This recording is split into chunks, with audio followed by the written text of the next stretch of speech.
आता मुख्य दरवाजाच्या नंतर आतले दरवाजे लहान असले तरी चालतात आणि घरामध्ये असणारे दरवाजे नेहमी ऑड असावे. ऑड म्हणजे 1, 3, 5, 7, 2, 4, 6, 8 असे दरवाजे घराला असू नयेत. आणि नवीन घराला जुन्या घराची फ्रेम लाकडाची किंवा उंबरा किंवा अ, जुन्या वस्तू, कड्या हे अजिबात वापरू नये. नवीन घराला सगळं नवीनच वापरावं. ज्याच्यामुळे जुन्या घराच्या जर या वस्तू वापरल्या तर त्या आपल्या निगेटिव्हिटी बरोबर घेऊन येतात आणि या नवीन दरवाजावर त्या अ, अ, हावी होतात. म्हणून जुन्या घरातल्या कुठल्याही दरवाजाचे जुने पार्ट नवीन घराच्या दरवाजाला बसवू नयेत. त्याचप्रमाणे आता दरवाजा कसा असावा हे आपण पाहिलं.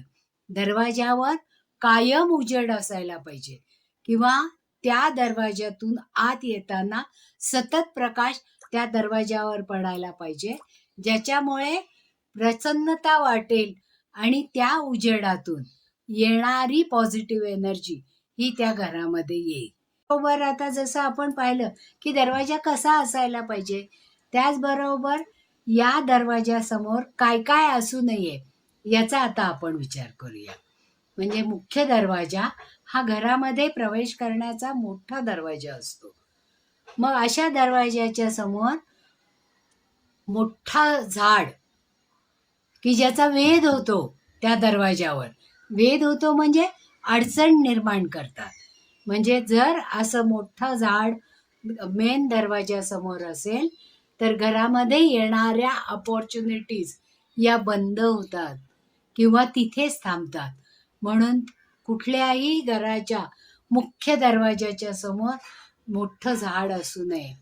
त्याचबरोबर त्या घराच्या दरवाजासमोर चिखल असू नये किंवा खड्डाही असू नये की ज्याच्यामुळे त्यात पाणी साठेल आणि चिखल होईल.